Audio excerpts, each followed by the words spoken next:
Muy buenas noches, Cineclub Otaku. Nos encontramos en una nueva sesión de este lindo spin-off que tenemos. Me encuentro junto a Pablo MC, como siempre. ¿Qué tal, Pablo? Konnichiwa, estimado. Tanto tiempo sin vernos. Aquí para hablar de las mejores animaciones japonesas de nuestra isla del Pacífico favorita. Y como siempre, con nuestros otros dos compañeros, don Pedro y don Diego. ¿Cómo están? Konnichi, ¿qué weá si esos buenos no están? ¿Quién? ¿Qué son esas voces de ultratumba? ¿Por qué no vienen con kimono? No sé ni dónde está Pedro ni dónde está Diego. ¿Ustedes saben? No, mira, sí. Lo que pasa es que esta noche, querido escucha, Pedro se encuentra buscando cráneos mayas y Dieguito anda ahí en el cementerio general exhumando cuerpos. ¿Corre cortina? なあ、海へ潜るってどんな感じアンダーウォーターの協定住んでるんじゃなかった？だ。あんなプールの話を聞いてんじゃねえよ。恐れ、不安、孤独、闇、それからもしかしたら希望。希望？真っ暗な海の中で。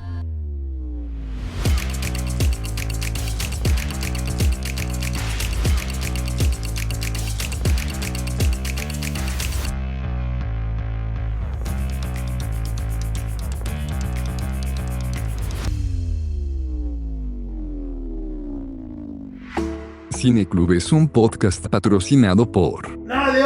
¡Si nadie paga! ¡Pero somos independientes!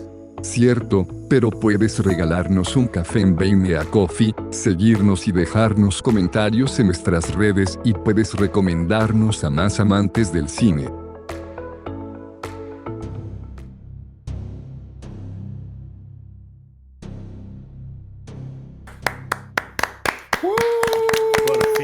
Por fin.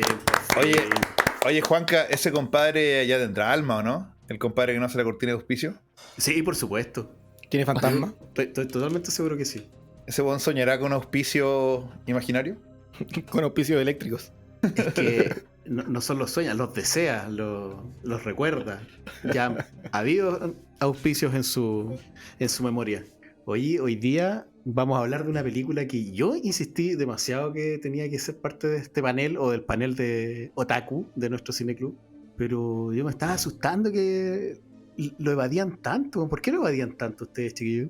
Mira, el Cineclub Otaku tiene a 4 integrantes que cada uno tiene sus opiniones distintas. Entonces no todos consideran todas las obras de la misma magnitud. De hecho nos pasó, por ejemplo, cuando grabamos de Ninja Scroll, tuvimos diferencias de opinión en lo importante que era o lo trascendente que era para la cultura general. Yo creo que en este caso hay algo de eso. Hay algunos que la consideraban muy grande, Como yo. y no querían abordarla así de buena primera, y hay otros que la consideran quizás no tan buena. No, yo Ghost in the Shell soy del club que la considera uno de los grandes hitos de la animación japonesa. No sé si a la par, pero sí lo pongo en la misma vitrina que Akira, por ejemplo. Para mí es un referente absoluto de la animación actual y del cine actual.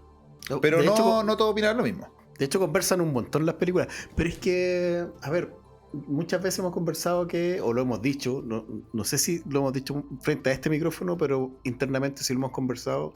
El debate es bueno, porque si uno tiene una opinión distinta al otro, creo que enriquece la conversación. Oye, el que está callado ahí y mirando con cara de ¿qué chucha digo? Es José, weón. ¿Cómo estáis, José? Bien, ¿y tú? Bien, Sí, es que es difícil salir de las espadas y los dragones y entrar de lleno a una megalópolis cyberpunk. Buena, pero hoy día amerita, po. Amerita, de todas maneras. Aparte que ahí me encanta la película. Yo te apoyé, Juanca, al tiro cuando la tiraste en el grupo. Yo también considero que es una tremenda película de animación japonesa.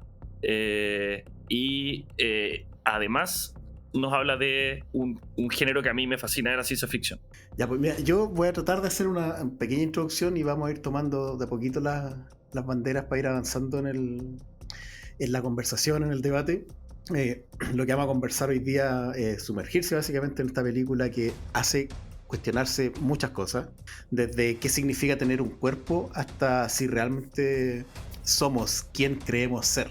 Algo que creo que ya es una conversación compleja más allá de la película. Entonces, conversar de esos temas a través de esta obra, yo creo que ya va a ser un planteamiento bien complejo, pero estoy seguro que vamos a tener una conversación entretenida. Es una obra que, más allá de la animación espectacular que tiene, yo creo que es una animación muy espectacular, se atreve a explorar temas como el alma, la identidad y la conciencia en una era donde todo puede ser modificado, como estamos viendo ahora, o clonado, o borrado, o puede ser persistente. Hay un montón de conceptos que en 1995 eran una cuestión como bien futurista y hoy día parece que ya no es tan... O sea, como que nos alcanzó la película.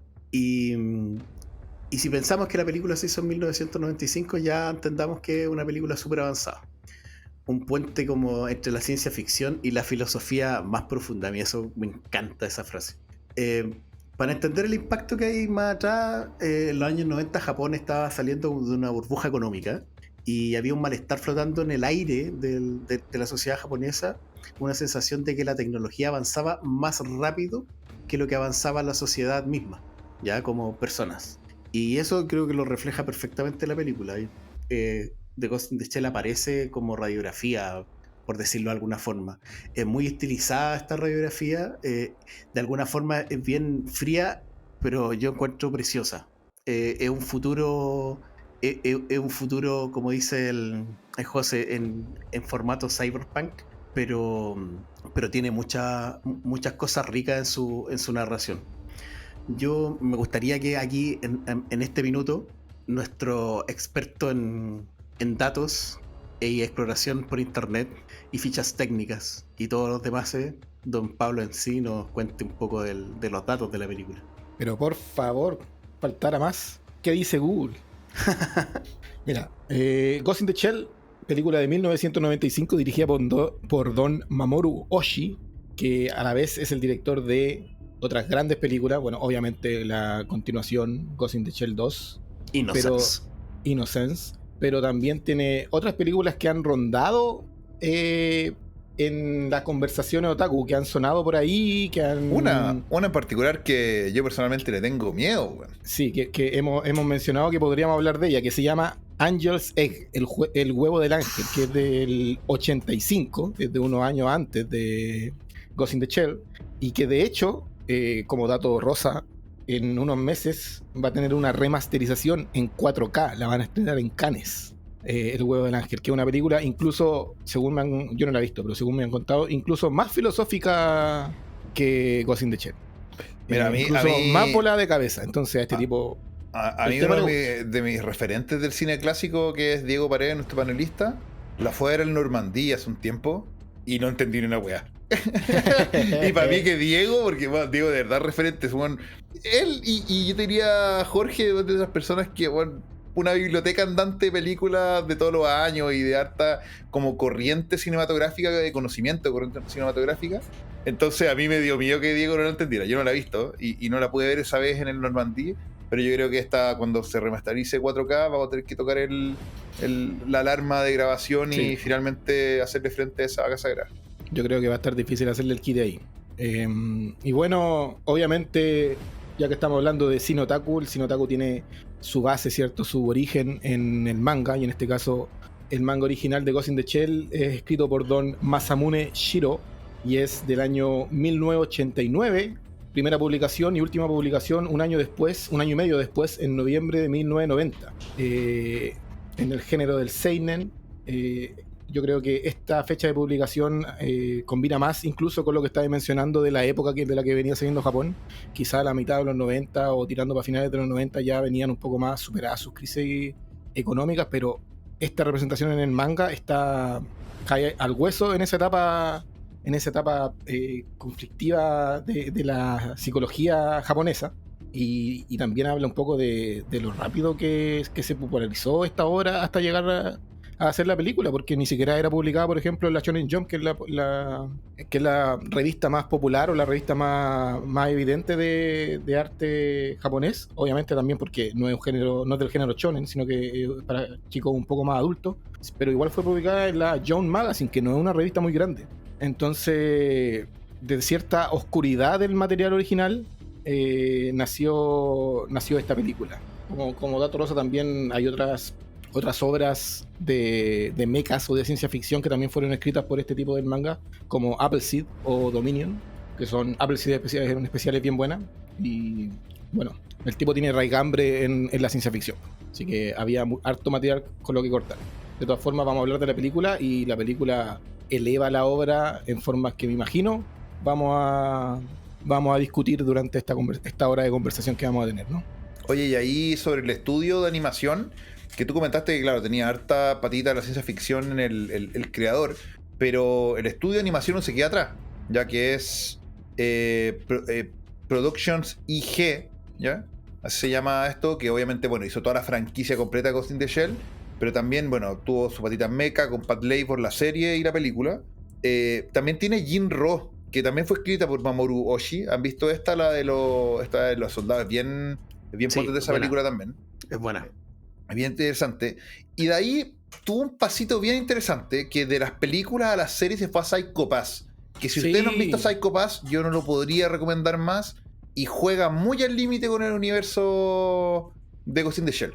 Ya, de hecho, yo para esta sesión lo averigüé esto de que era el mismo estudio de animación, y me hace tanto sentido. Creo que entiende muy bien el universo distópico, el futuro distópico. Y Production IG también tiene una beta deportista, Eso te iba a Una- comentar, bueno. una beta del Spokon, porque son los que hacen Kuroko no Basket, son los que hacen El Príncipe del Tenis, y también Haikyuu. son los que hicieron como las primeras dos o tres temporadas, si no me equivoco, de Haikyuu, Exactamente. el que la lleva últimamente en cuanto a los Spokon. Así que es un gran estudio en verdad dentro Y de... versátil, bueno.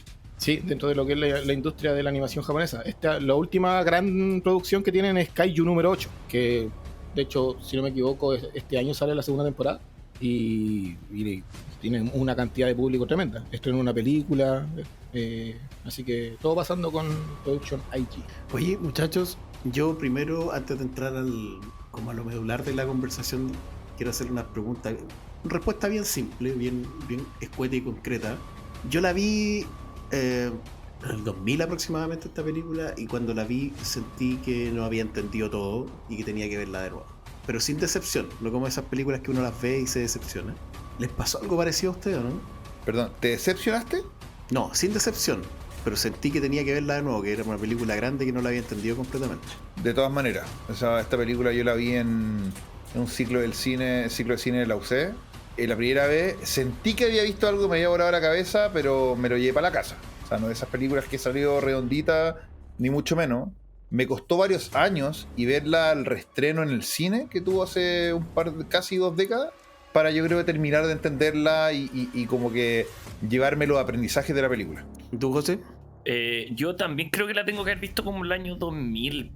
Igual era bien chico como para entenderla completamente. Me acuerdo que antiguamente había un canal que se llamaba Locomotion, que daban como estas películas en la noche, películas de animación. Y yo creo que me fui por el lado porque en verdad la animación de la película es a otro nivel, y como por el tema visual me quedó grabada Claro. la película. Es bien hipnótico en ese sentido. Te atrapa.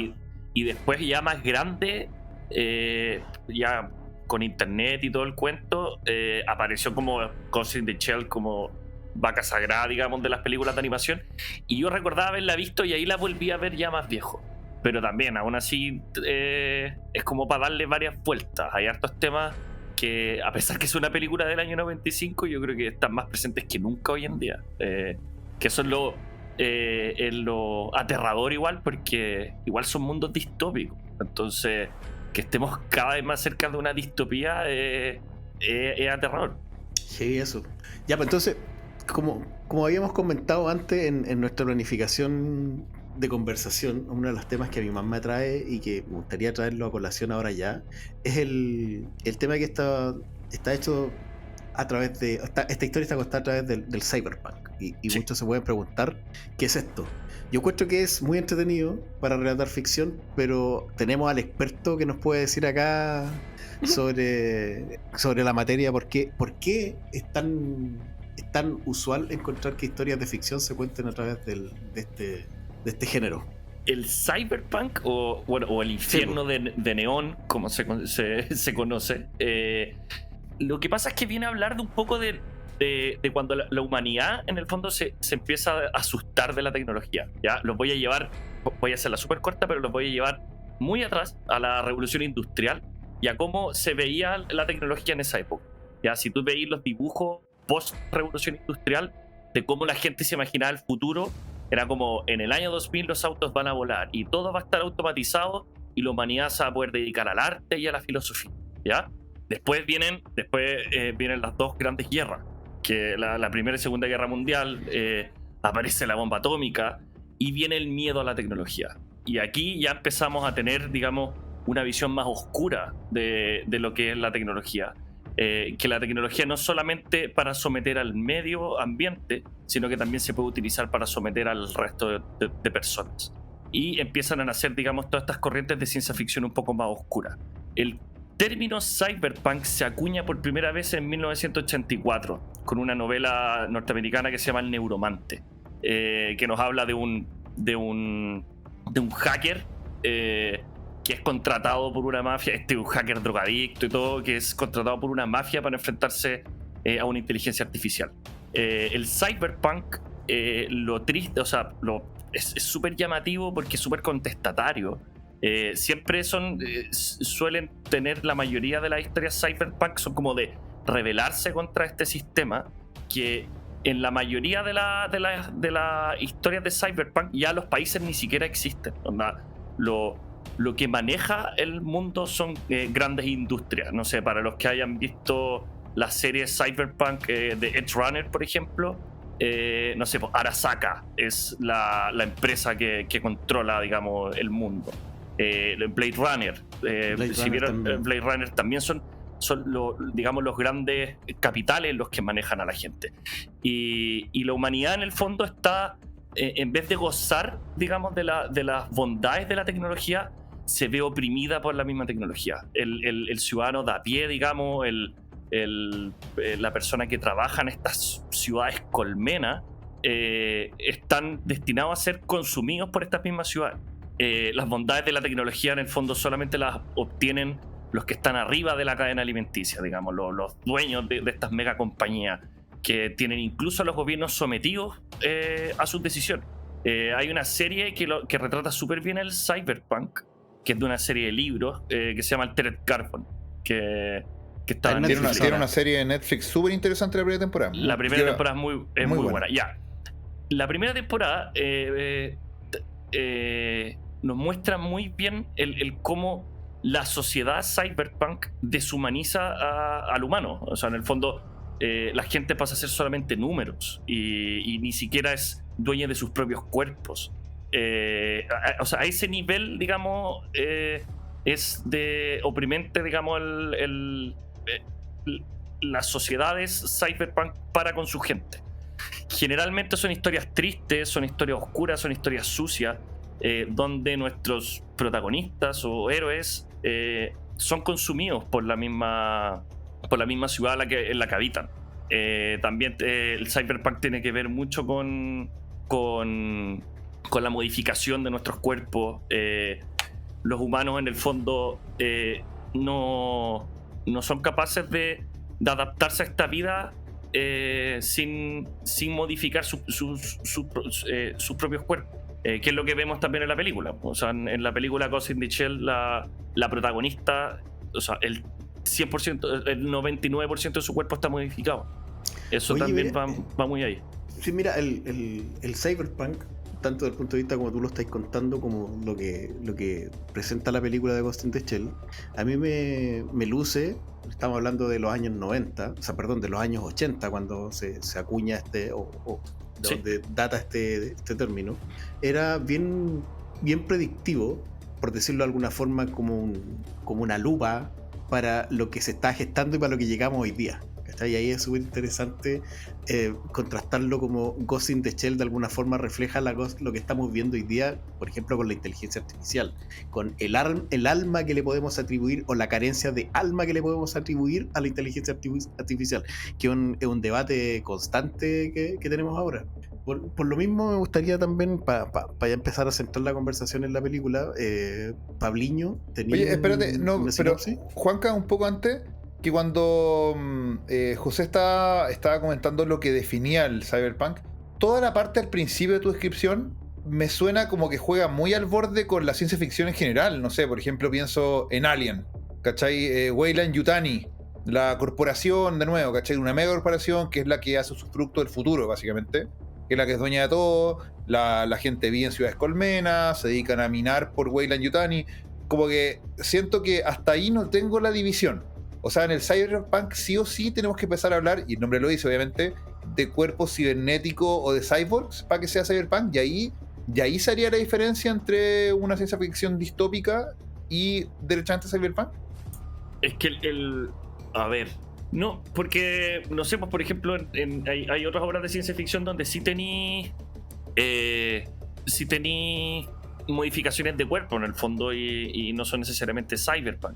También hay que entender que los géneros como tal no están como escritos en piedra. O sea, una obra puede ser grimdark y cyberpunk al mismo tiempo. Ya puede ser de fantasía y ciencia ficción al mismo tiempo. Si en el fondo no es como que solamente tenga un género. Los géneros suelen conversar entre ellos, ¿ya? Entonces igual es complicado por ese lado.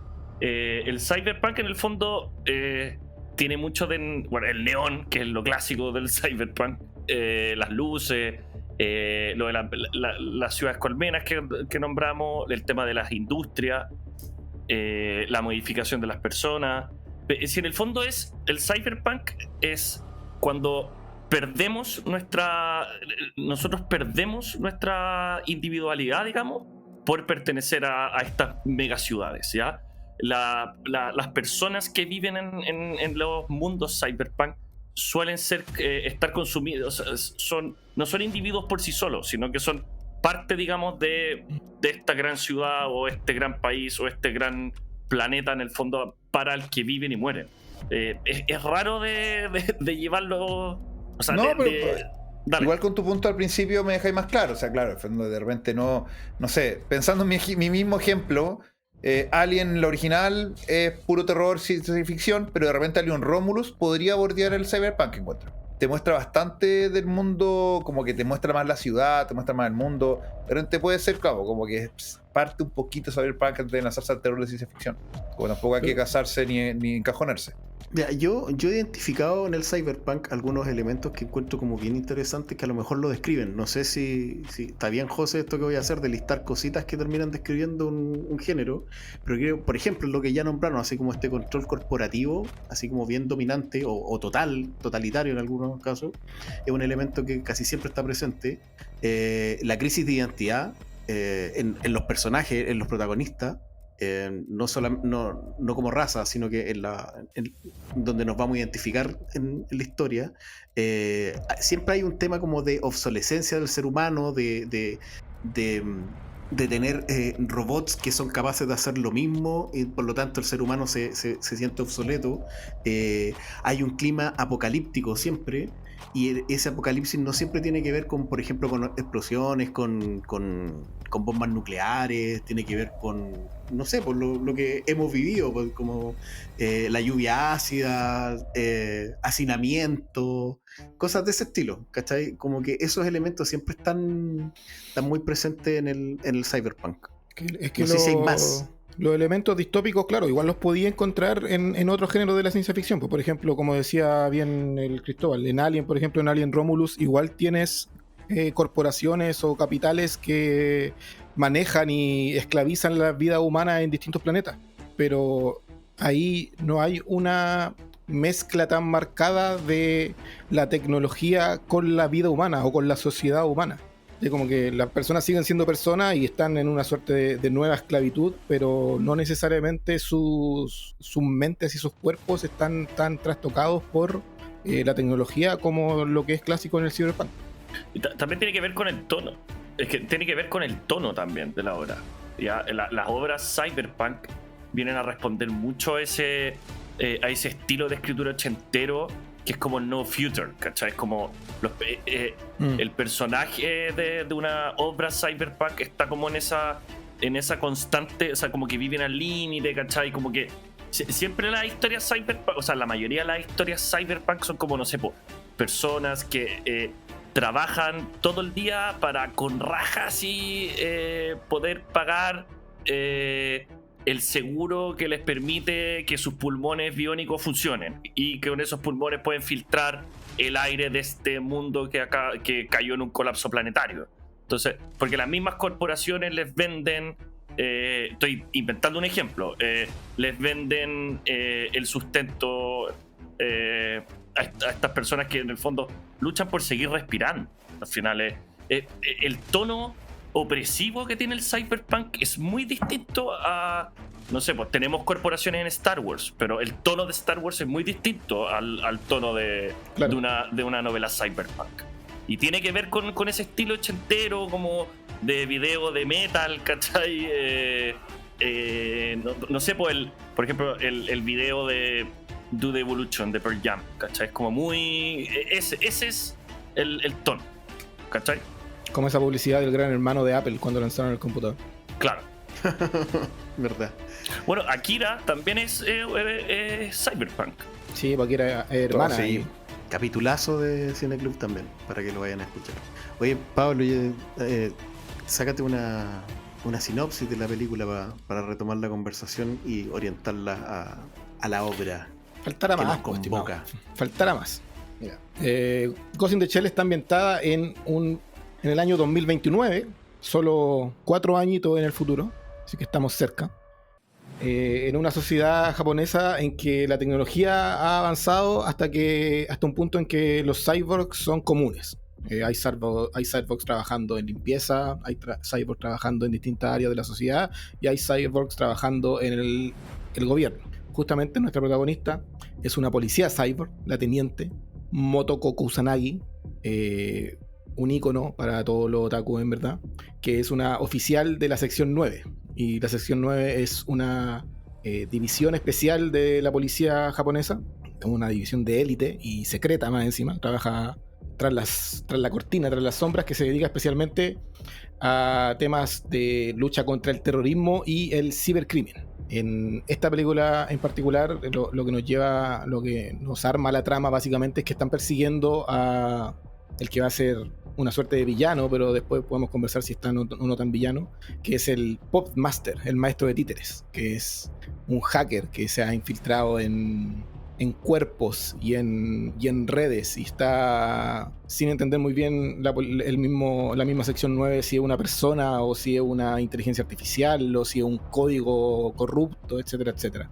Entonces la película se basa un poco en cómo la sección 9 trata de encontrar a el titiritero, al Puppet Master, y cómo dialoga la humanidad que va conociendo Kusanagi con la humanidad que ve reflejada en el titiritero.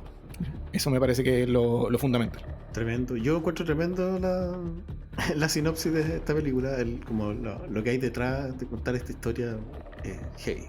Podría decir que es un thriller policial futurista, simplificarlo de esa forma. También podría decir que es como una reflexión de lo que es la inteligencia artificial o cómo se creía que era la inteligencia artificial en ese momento. Pero igual es como simplificarlo harto, porque esta película me parece a mí muy personal y espero que concuerden conmigo los que la encuentran buena, es que redefine el género de partida. Es una película que fue bien potente en su momento y que invita a pensar en lo que queda del alma, si es que existe. O sea, ya tenemos que partir de esa base. O sea, imagínate lo que estamos planteando. Y en el mundo que se plantean de Ghost in the Shell, el cuerpo es intercambiable, así como lo que tú estabas contando, José, de Altered Carbon, acá también. Y la conciencia puede copiarse. Entonces, ¿qué quiere decir esto para la humanidad? ¿Cachai? Hasta los cerebros se pueden conectar a internet. ¿Cómo lo pesamos? ¿Cachai? Y creo que eso es lo interesante de lo que podemos conversar hoy día, de que el envoltorio más atractivo que tiene es lo que estábamos hablando al principio, el cyberpunk, pero es mucho más profundo. O sea, como que el corazón de la película es la parte filosófica. ¿Cachai? Oye, y sí. Perdón, solamente para terminar la idea, es que en Japón y en Oriente todos estos conceptos son muy distintos de cómo nosotros los sentimos y los pensamos y los vivimos acá en Occidente, ¿cachai? Y eso, verlo en la película, yo creo que desde este lado del planeta es más complejo que para el oriental. No, yo, Juanca, solamente quería complementar algo que para mí no es menor, que todo lo que has dicho tú, bueno, Pablo y José, yo estoy 100% de acuerdo. Lo que explora es tremendamente profundo, ¿ya? La humanidad, el alma, la evolución, que finalmente voy a enfocarme ya de cara al final, que es un ser vivo, incluso plantea la película. Y todo esto creo que no es menor en una película de anime del 90, lo cual significa que además es tremendamente entretenida.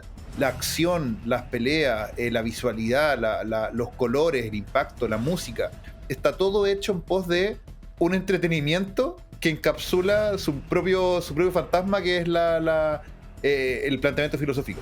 Entonces, y lo logra de sobremanera. O sea, esta película, tú, si bien te va a pasar un camión por encima, puedes verla por el atractivo visual y ya es una película por sí sola.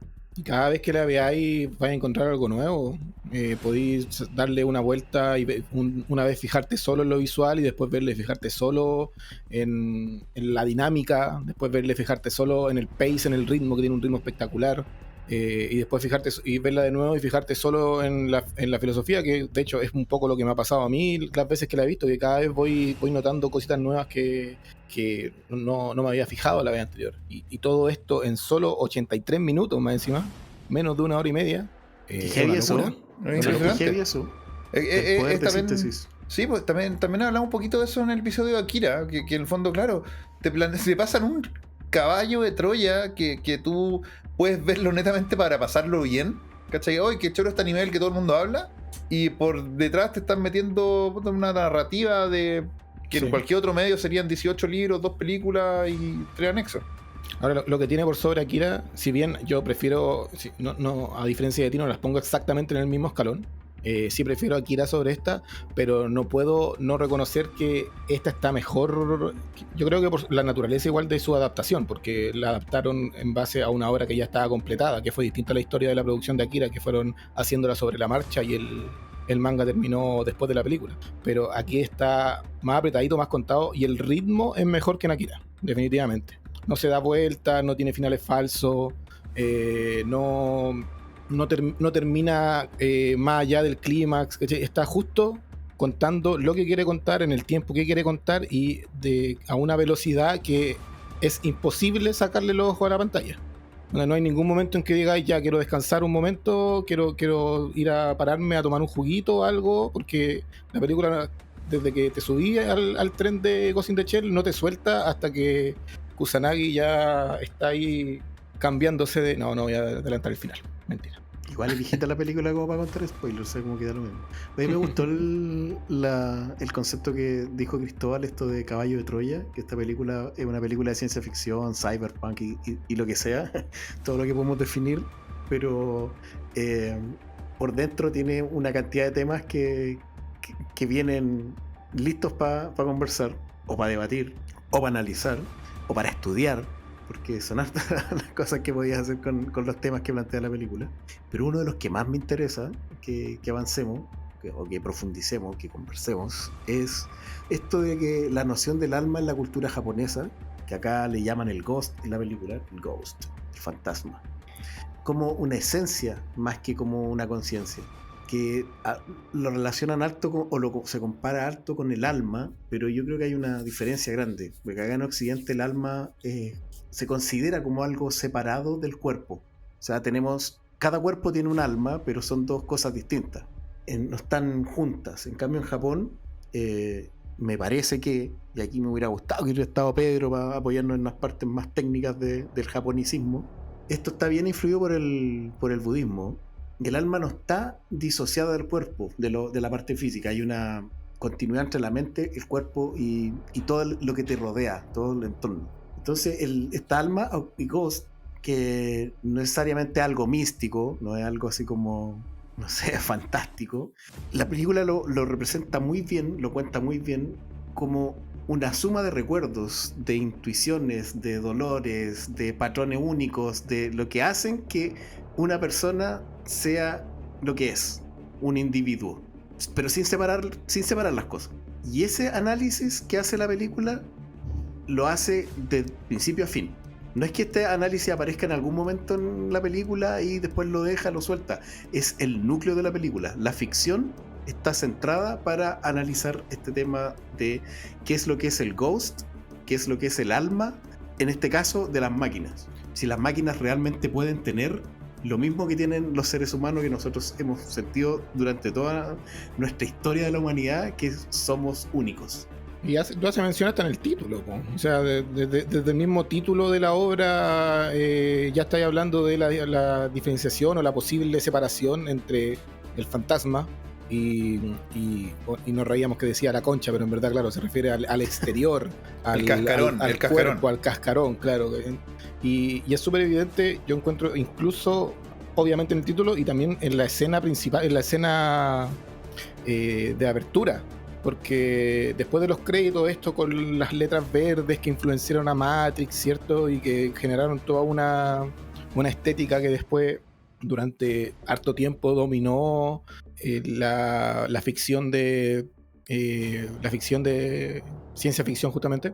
Este inicio en que van armando el cuerpo de Kusanagi y Kusanagi va saliendo de el agua y ves como hay un análisis del cerebro, pero hay un cerebro humano, pero después te muestra otra toma y el cerebro ya no es humano, sino que es una especie de mezcla robotizada y va saliendo del agua como si fuera rompiéndose el agua de una mujer embarazada, ¿cachai? Como si estuviera siendo dada a luz su cuerpo, su piel se desarma. Todo esto, en cuanto a imágenes, te va hablando al tiro de qué es lo que es humano, qué es lo que no es humano, dónde está la humanidad, y es lo que va a estar hablando Kusanagi durante toda la puta película. Todo su problema filosófico existencial es ¿qué soy? Soy humana, ¿qué es lo humano en mí? Entiendo las emociones humanas, por qué estas personas actúan así y yo no, etcétera, etcétera. Es lo que se da vuelta todo el tiempo la teniente. Y es la que nos lleva de la mano básicamente por todas estas preguntas que ella tiene y que nosotros nos hacemos a través. Pero caché que es súper inteligente hacer eso, porque en el fondo tiene millones de temas. Sí, tiene 20 temas que se tocan en la película, 20 temas filosóficos con una bibliografía atrás gigante, pero el que te va construyendo a lo largo y que va sumando pista tras pista y que termina en el fondo... se me olvidó el término, que el que te entrega el valor después de tanta inversión de tiempo es finalmente qué es la vida. ¿Cachai? Que en el fondo, ¿qué es una vida? Es, no sé, voy a traerlo a nuestro mundo. La inteligencia artificial actual, ChatGPT, ¿es una criatura? ¿Cachai? ¿Qué lo define? ¿O va a serlo en algún momento? Y acá esta película te plantea pista por pista, migaja por migaja, de, claro, oye, ¿qué es un alma? Este humano tiene un alma, si queda el puro cerebro el alma, después nos pasamos al otro. Este basurero que tiene recuerdos tiene un alma, bla, bla, bla, bla, bla, hasta concluir en el fondo, más allá del alma, ¿cachai? ¿Qué es una vida? Que es algo que piensa, ¿es vida entonces? Claro. Y esto que es tan trascendental, y perdonen que ensucie un poco la conversación, pero yo creo que es pertinente mencionarlo, esto que es tan fundamental sobre los problemas que nos plantea Kusanagi es justamente lo que entiende mal la adaptación hollywoodense de esta película. Porque... Precisamente, sí. Porque no estáis ensuciando la conversación, de hecho creo que es un muy buen apunte. Porque Ghost in the Shell del 2017, el problema, como la temática principal es otra cosa. El villano principal es otra cosa. Es como, ¿por qué nos sacaron de nuestra casa? ¿Por qué nos tomaron como humanos y nos quitaron ciertas cosas? Pero no es la misma la misma duda filosófica que está en el corazón de la teniente. Como que le cambiaron el problema y pierde mucho. Te quiero hacer un contrapunto a esa opinión, Pablo. Dígame. Yo primera vez que la veo, ya no le había hecho el kit de tomía. Para mí Ghost in the Shell era una vaca demasiado sagrada como para ver la gringarización. Pero creo que si bien así en la raya para suma es una mala película, sí, o sea, esa cuestión no hay por dónde verlo. Pero en tu comentario creo que igual es la visión de Occidente contra Oriente. ¿Cachai? Como que Oriente ve el futuro como cuestionémonos el futuro filosóficamente. ¿Qué vamos a hacer como raza en el futuro? Mientras que el Occidente, o más allá los gringos, ven el futuro como la industrialización. ¿Cómo industrializamos el futuro? ¿Cachai? Como que siento que por ahí se equivocó la película. ¿Cachai? Porque de donde nace el erróneo. El cuestionamiento de Ghost in the Shell, la versión gringa, es el futuro, cómo podemos manipularlo para industrializarlo. Y ahí mete todos los vicios posibles de pucha, la trama escondida, ¿cachai? Que al día de hoy varias películas han hecho mejor, ¿cachai? O sea, no sé, tení Upgrade, creo que se llama, estará con el Tom Hardy y los pobres, que es básicamente la misma trama, la misma estructura, película, final y desenlace. Es la misma película, pero hecha mucho mejor. Yo encuentro que es como una versión simplificada, es como watered down, como Ghost in the Shell for Dummies, básicamente, la versión gringa. Como que simplificaron demasiado temática y yo concuerdo con lo que dijiste al principio, Pablo. Yo creo que carece de lo que tiene en el título, carece de la profundidad, no tiene Ghost, básicamente, la película. No sé, por decirlo de alguna forma, creo que finalmente el villano, es que Ghost y alma no es lo mismo, según lo que plantea la película. Por eso alma es un concepto muy del occidente, muy nuestro, y que es algo que está totalmente separado del cuerpo. En cambio la película plantea el ghost es una esencia, es algo que está en el ser humano y que no es divisible del cuerpo, ¿cachai? Entonces por eso digo, Ghost es lo que no tiene la película gringa, la película de Hollywood. De hecho, la película de anime que nos muestran con la escena de los basureros, o sea, tan conectados al cuerpo que el Ghost hasta puede ser hackeado. Sí. O sea, a ese nivel de unido al cuerpo está.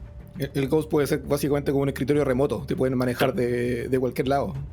Esa escena yo la encontré brigia. Ahora que la vi para el podcast, no me había fijado tanto cuando la vi antes. Que no sé, pues cuando hay dos basureros que están recolectando basura por las calles, y hay uno que le va hablando al otro de su hija y de que está trabajando y haciendo como un trabajo por una persona que es media malandra por ayudar a su hija porque él se separó, y habla con todo el cariño y el recuerdo de ella. Y después cuando lo captura la policía, le demuestran que en el fondo todo eso se lo crearon, en el fondo lo hackearon y le crearon todos estos recuerdos. La escena del interrogatorio. Claro, y él nunca va a volver a recuperar sus recuerdos originales, porque en el fondo ya le intervinieron, digamos, el Ghost, y estos recuerdos implantados van a quedar para siempre con él. Y él sufre, porque imagínate, o sea, no sé, pues que tengáis recuerdos de tu hijo y que en verdad no exista. O sea, es súper heavy. Bueno, esta película tiene harta escena icónica, así como que no te podéis sacar de la cabeza. Está la del principio que mencioné hace un rato. Está, por ejemplo, cuando se sumerge, ¿cierto? Porque quiere estar sola con sus pensamientos y no escucha nada y se sumerge como en lo profundo del Pacífico. Está la pelea invisible, que bueno, es una cosa que a mí me dejó vuelto loco.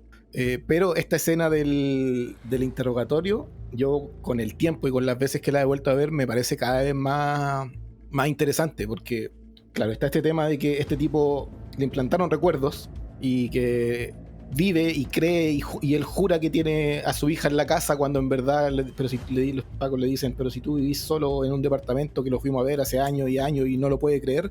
Pero la contraparte de eso es Kusanagi atrás de estos vidrios que reflectantes, ¿cierto? Estos vidrios que son de un puro lado, y usan algo que es muy propio del anime, que de hecho lo mencionamos, por ejemplo, en uno de nuestros primeros episodios otaku de Perfect Blue, que en esa película también juegan mucho con los reflejos en el metro, los reflejos en la ventana. En esta hacen un uso clásico de Kusanagi mirando hacia el interrogatorio, pero por la forma de la cámara estamos viendo el reflejo de ella misma, un poco más oscuro, un poco más opaco en el vidrio, en este espejo de un solo lado. Y ella la mira y está pensando, chucha, si este tipo tiene recuerdos falsos porque le modificaron y le metieron esta idea en la cabeza, yo que soy un cuerpo robótico, un cuerpo cibernético, pero tengo recuerdos, mis recuerdos son de verdad, ¿cuántos son de verdad? ¿Qué es lo real mío? Y esto nos lleva, fácilmente, es súper fácil hacer el link entre esto y, no sé, el pensamiento descartiano, ¿cachai? Pienso, luego existo. Entonces, si tengo esta idea, ¿soy una persona de verdad o no? ¿Cuánto de la memoria es modificable? ¿Cuánto es manipulable? ¿Cuánto de la memoria de nosotros como persona es real? ¿Y cuánto es como inventos que nos hemos hecho recordando muchas veces algo que nos pasó una vez y lo hemos ido modificando, que es algo que hemos hablado en varios episodios, de hecho? Oye, a mí, todo esto que estáis hablando, cuando estaba viendo la película, me hizo plantearme algo que es como una especie de acertijo que yo, para lo cual no tengo ninguna respuesta.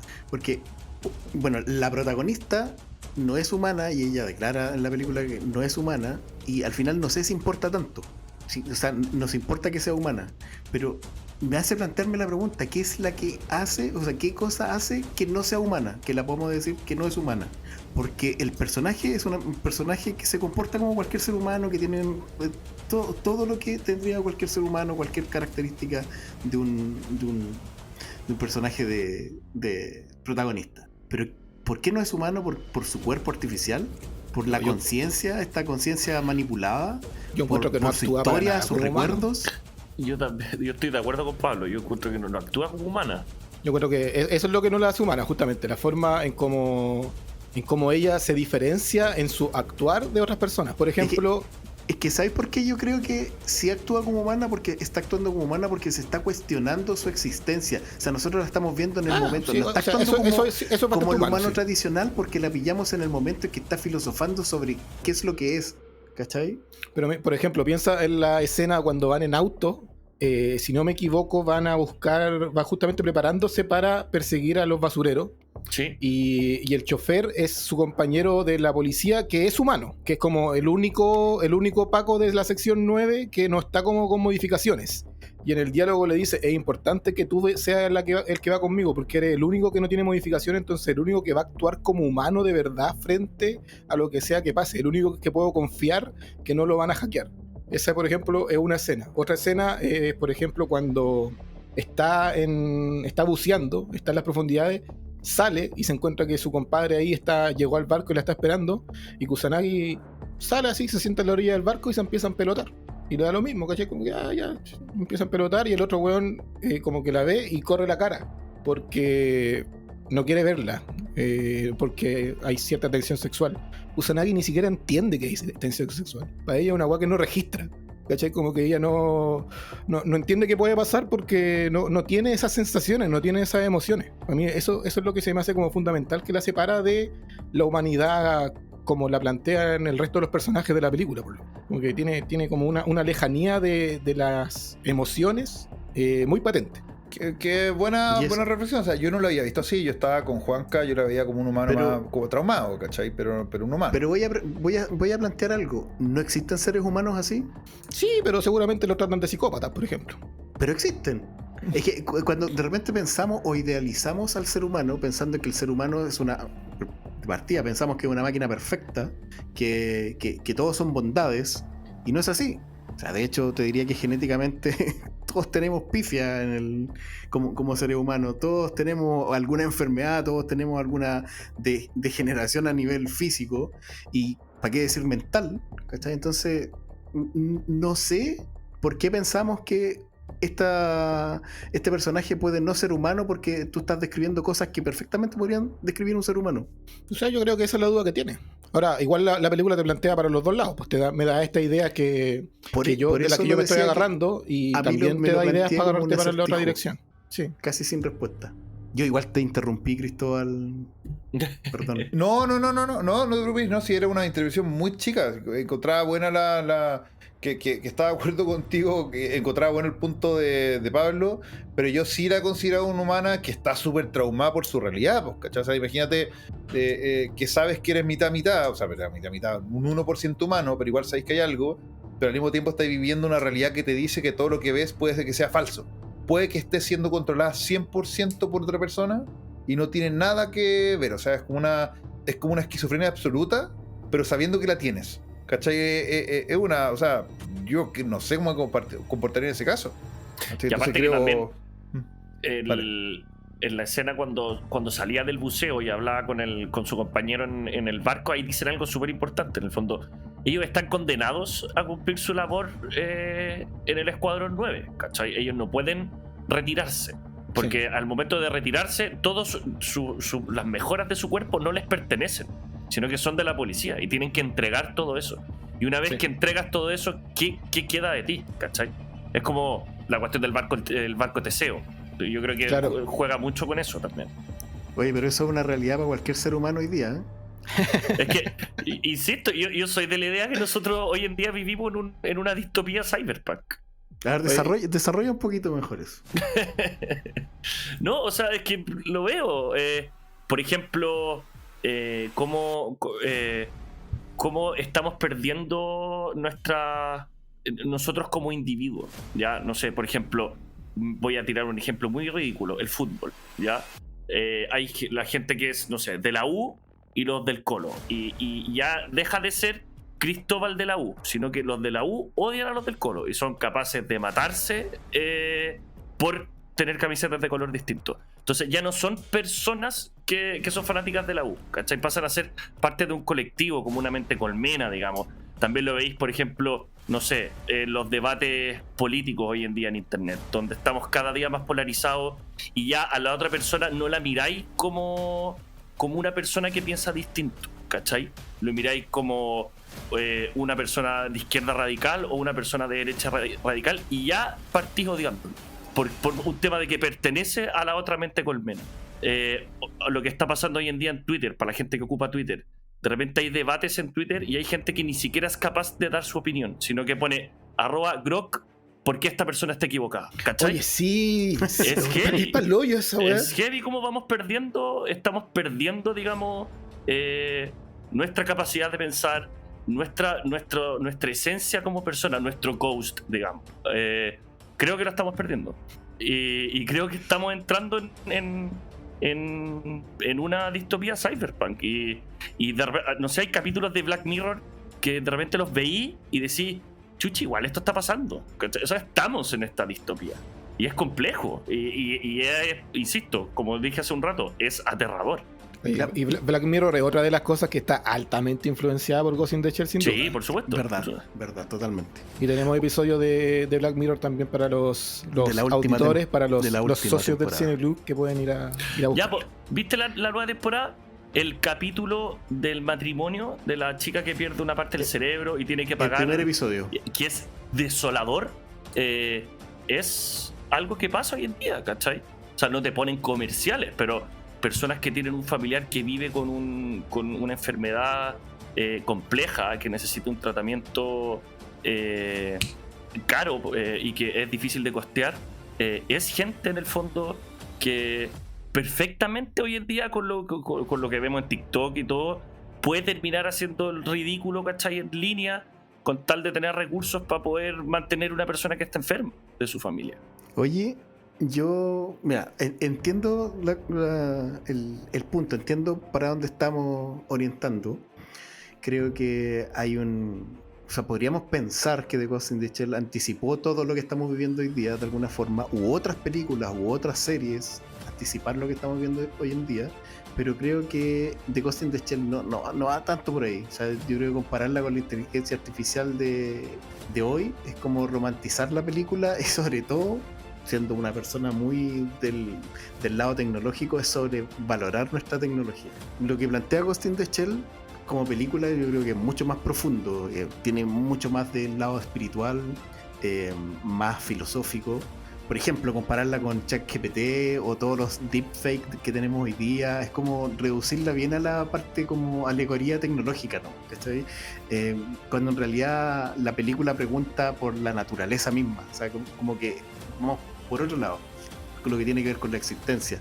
Las inteligencias artificiales de hoy día que tenemos hoy, no estoy diciendo las que podemos tener más adelante, pero las que tenemos hoy todavía son como herramientas estadísticas muy sofisticadas, sin ningún atisbo de tener conciencia, ni deseo, mucho menos de tener este concepto de ghost.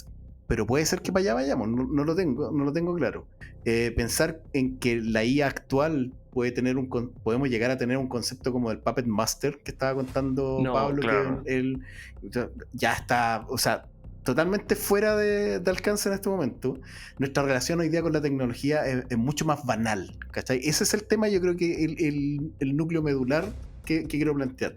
La tecnología que tenemos hoy y nuestra relación con la tecnología es algo mucho más banal, como estaba diciendo. No usamos tecnología, no usamos la inteligencia artificial para trascender, sino que la usamos, voy a ponerlo como bien ridículo, para hacer presentaciones, para hacer tareas del colegio, contenido de marketing, para hacer podcast, etcétera.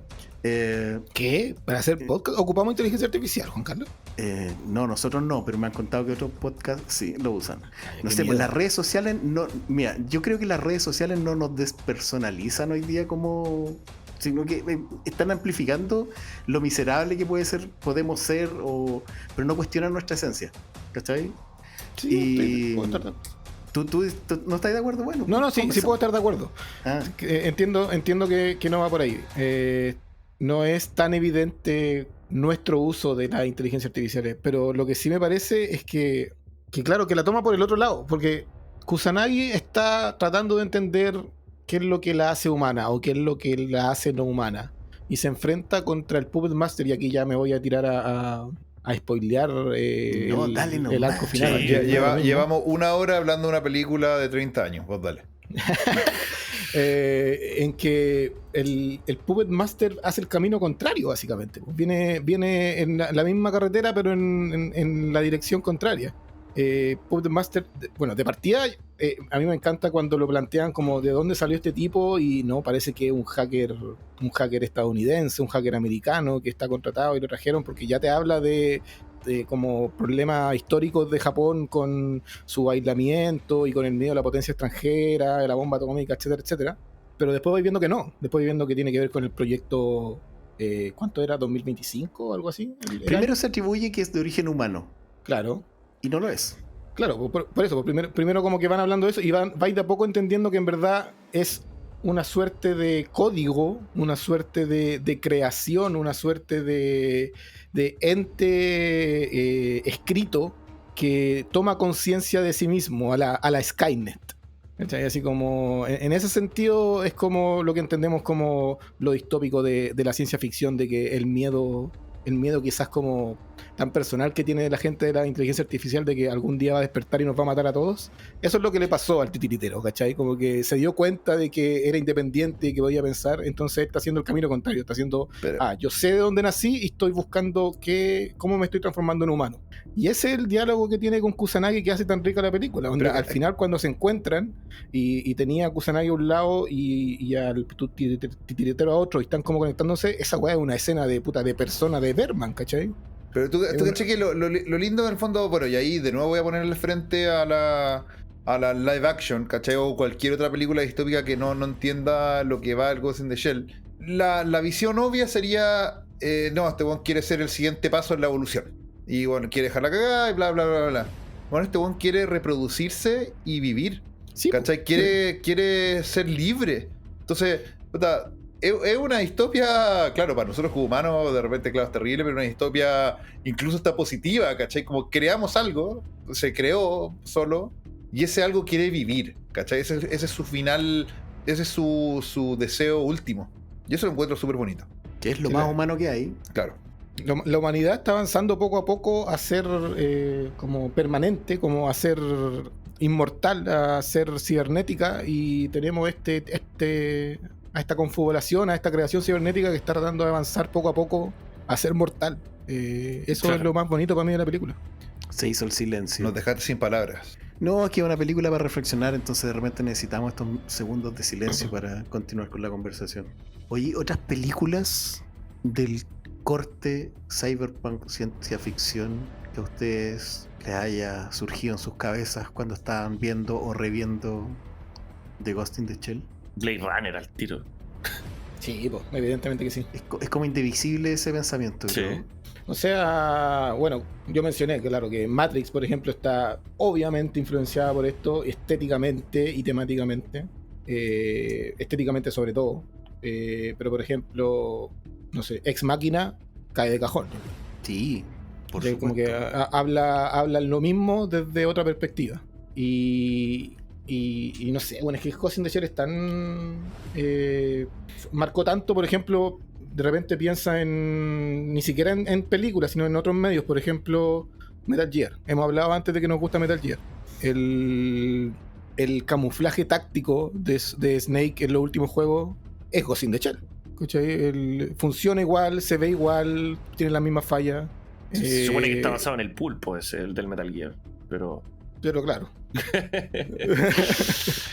Entonces como que marcó un montón de ficción para adelante, porque hay muchas cosas que beben de esto y es difícil separarlas, encuentro. De hecho, la serie que había de la HBO, Westworld, cuando parte la serie, como hacen los cyborg, que salen como de este líquido blanco y todo. Sí, es Ghost in the Shell. Todo el rato, efectivamente. Sí. Bueno, y ahí también se trata de plantear un poco lo mismo, cuando tenéis como esos androides que empiezan a pensar y quieren ser humanos o quieren que los perciban como seres vivos, de cómo les plantan recuerdos. O sea, yo creo que Westworld tiene que pescar mucho de Ghost in the Shell, mucho. Qué buena era la primera temporada de Westworld. Yo de hecho me acordé mucho viéndola esta vez y después cuando estaba viendo que la hizo el mismo estudio de animación, yo me acordé mucho de Psycho Pass, que es una serie que está actualmente en Prime, ¿ya? Siempre a bote por el streaming, que es una serie con un gran mundo cyberpunk. No se parece tanto en la trama, mientras te adentras en la trama sí llega a un punto parecido, pero no es el eje central al principio, que es un mundo donde ya llevamos un par de generaciones en el que todos los humanos tenemos un Psycho-Pass, de ahí viene el nombre de la serie, que es como tu nivel de cordura. Y la sociedad sabe tu nivel de cordura, y tú lo sabís, y la policía lo sabe. Entonces tú, cuando X cosa te pasa, te ponen el gorro, te echan de la pega, no sé qué, tu Psycho-Pass empieza a subir o a bajar, y si pasar cierto nivel te van a buscar, así tipo Minority Report, te van a buscar los pacos, ¿cachai? Onda, oye, sorry, tú eres un peligro para la sociedad, tienes que venir para acá, ¿cachai? Te vais preso o te vayas a terapia, ¿cachai? Te varios calafones, pero en uno de repente te dicen, onda, no, tú estás a punto de matar a tu señora, así que te venís para acá, preso, al tiro, Minority Report, por 30 años preso. Por Psycho Pass llegó a niveles de psicópata asesino. Y en este universo aparece un real psicópata que puede controlar su Psycho Pass a voluntad. Y como llevamos varias generaciones de esto, y aquí es donde me acuerdo de Ghost in the Shell, llevamos, no sé, 3 generaciones, 4 generaciones, la humanidad ya no sabe cómo interactuar ante alguien que se sale de la norma. Perdimos completamente el criterio. Te pueden violar a alguien al frente y tú no entendís qué está pasando, porque este humano está haciendo otro, si los pacos, que son puros robots, no están haciendo nada. O sea, debe estar bien lo que está pasando. Y esa cuestión que pasa, que se plantea mucho en esta serie, son 2 temporadas, la primera es una joya, la segunda es buena, no cumple, no llega a los mismos niveles, pero es una gran serie. Y plantea constantemente tiradas filosóficos. De nuevo, es una serie que la acción está muy bien, los personajes están increíbles, pacing correctísimo, pero los dilemas filosóficos que plantea capítulo a capítulo son lo que se lleva el caballo de Troya a Word. Está en Prime, Psycho Pass. Ya, tomando el lugar de Marco. No, esto no es un cuchufletazo. Totalmente de acuerdo con que atingente a la conversación. Yo pensé, bueno, en todo lo que dijeron, pero también me acordé mucho de Matrix. Matrix, yo sé que es una obra que, declarada por la propia realizadora, está muy inspirada en The Ghost in the Shell. Tiene muchos guiños, y no aquí guiños, tiene muchos homenajes dentro de la película, el código verde, los conectores en la cabeza. Muchas preguntas filosóficas que se hacen en Matrix son heredadas de acá, a lo mejor con una vuelta de tuerca, pero también está en el qué es real, estar dentro del sistema, ¿cachai? Quiénes somos sin el cuerpo, etcétera. Todas esas cosas ya estaban en The Ghost in the Shell, y Matrix le da una vuelta para hacer otra obra que es fundamental del cine y es de pocos años después. O sea, tampoco es que sea de tanto tiempo. ¿Cuántos pasaron? 5 años. Son 4 años. Tienen 4 años de diferencia. Algún día vamos a conversar de Matrix, gente. ¿Y en materia pendiente? Si supieran. Hemos contado alguna vez en micrófono esa historia, ¿no? No lo sé.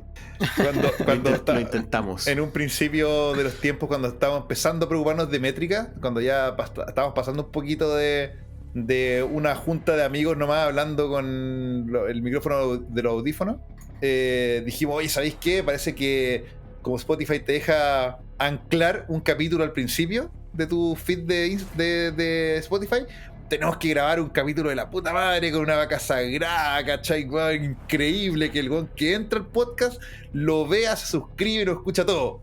Grabamos una mierda de capítulo de Matrix. Un capítulo apócrifo, weón, que éramos como 8 en la conversación. Sí. De hecho, de ahí salió la regla que nunca fuéramos más de 3 o 4. Sí, efectivamente, dijimos, ya, grabemos de Matrix. ¿Todos queremos hablar de Matrix? Obvio que sí, todos grabemos de Matrix. Hablemos todos de Matrix. Y de ahí supimos que no podemos ser más de salió tan 4. Salió tan malo salió tan malo que definió estatutos del podcast. Las reglas del podcast han ido naciendo con cosas como esa. Oye, yo Oye, creo que ¿no se acordaron? Espérate. ¿No se acordaron de 2 obras de Spielberg? Bueno, de 3 obras de Spielberg, ahora que ya el Cristóbal mencionó Minority Report también. Pero, por ejemplo, de Inteligencia Artificial y de Ready Player One con Ghost in the Shell. La verdad es que no, yo creo que o sea, no es que no las conecte, pero creo que el espíritu de la película, por lo menos al no ser tan profunda en las preguntas que, o sea, me refiero, no conectan igual las preguntas y las respuestas, no las conecté tanto, y además que son de otro estilo. Si el cyberpunk es el que a mí me hace relacionarlo con las películas. O sea, creo que la relacioné más con, no es cyberpunk, pero se parece mucho más Brasil, por ejemplo. Buena. No se lo habría pensado jamás, weón. Me gusta esa idea igual. Yo alcancé a mencionarlo, pero Persona de Ingmar Bergman, me parece que hay en Ghost in the Shell hay guiños claramente, y que tiene escenas que, si Persona tenéis que verla 4 o 5 veces para entenderla, Ghost in the Shell también. Hasta Paprika la relacioné más. Creo que antes de llegar a Spielberg, Paprika me pareció más relacionada con The Ghost in the Shell. No es cyberpunk, tiene mucho más psicodelia, pero esto de estar metido así como en este mundo, y también están como hipertecnologizados. Sí, Oye, es verdad. ¿le vamos al cierre? Vamos al cierre. Oh, pero ¿cómo? No, habría estado. Yo estaba motivado. ¿Sí? Sí. Te iba a contar cómo la pieza de Kusanagi habla de su falta de humanidad. No, ya, pero vámonos. Ya. No, eso va a ser para The Ghost in the Shell 2 Innocence. Oye, ahora sí me tocó chufleta en esta serie que recomendé, que con lo que tú dijiste de la pieza, tiene una cuestión muy chora, porque hay cosas que no son tema en esta serie, pero de trasfondo se ven, como el futuro. Entonces, tanto las piezas como las ropas, todo lo estético es virtual. Como que tú tenés como unas pulseritas, ¿cachai? Unos collares colgados, y tu pieza lo mismo. Entonces que es como, ya hoy día quiero que mi casa sea barroca, ¿cachai? Todas tus sillas se transforman en sillones. Pero todo virtual, Qué genial. ¿cachai? Ya, a ver cómo voy a ir a la pega. Ya, me voy a poner un terno, ¿cachai? No, mejor voy más relajado. Y todo virtual, ¿cachai? Nada se ve. Pues igual me gustan esos pequeños guiños del cyberpunk que no son parte de la trama, sino que están de pasada, de fondo. El metaverso. El metaverso. Ya, José, tení 1 minuto para recomendar Altered Carbon. No, es que Altered Carbon, la primera temporada. Los libros son buenos para gente que juega videojuegos. Cyberpunk, el juego que está basado en un juego de rol. Y ahí podéis vivir, digamos, la distopía cyberpunk en carne propia. Ya que estamos como en la parte japonesa del podcast, un manga, Blame, quiero recomendarlo, que es de futuro distópico heavy metal. Y que tiene película en Netflix. Sí, yo leí el manga, no he visto la película, pero el manga es una joya porque cómo utiliza el silencio ese manga es brutal. O sea, para la gente que le gusta leer manga, Blame es una joyita. Esas son mis recomendaciones. Gran recomendación te sacaste ahí. Ya, juventud. Oye, les agradezco la conversación, haberme sacado esta espinita. No, gran conversa, me gustó mucho, creo que estuvo muy, muy enriquecedora. Particularmente creo que habernos hecho cocción lenta al principio, que estuvimos como media hora hablando del cyberpunk en general, armó una linda conversa. Es que es tremendo género, a mí me encanta el cyberpunk. Sí, a mí también, estoy de acuerdo, que es genial. Próximamente vamos a hablar de contar ciencia ficción que... Vamos. Próximamente vamos a hablar del género primo, el steampunk. También es entretenido. También es choro. Ahí lo conversamos. El biopunk, Cáchate. también es interesante. ¿Cuál es ese? Es orgánico, es como ¿El Vengador Mutante? Biopunk es como con tecnología orgánica, es bien, tiene harto body horror para la gente que le gusta. ¿Y el Splatterpunk? ¿Qué? Ya. ¿Y el punk rock? Ahí lo dejo. También está el dieselpunk, también existe. Hay harto. Ya, listo. Estamos divagando, estamos hablando pura huevada. Muy tarde parece. Que estén bien, muchachos. Buenas Chao, noches, gente. que estén muy bien. Chao. Chao. Ya, Oh, diablos. Al panel se le olvidó conversar sobre la música de Kenji Kawai. En fin.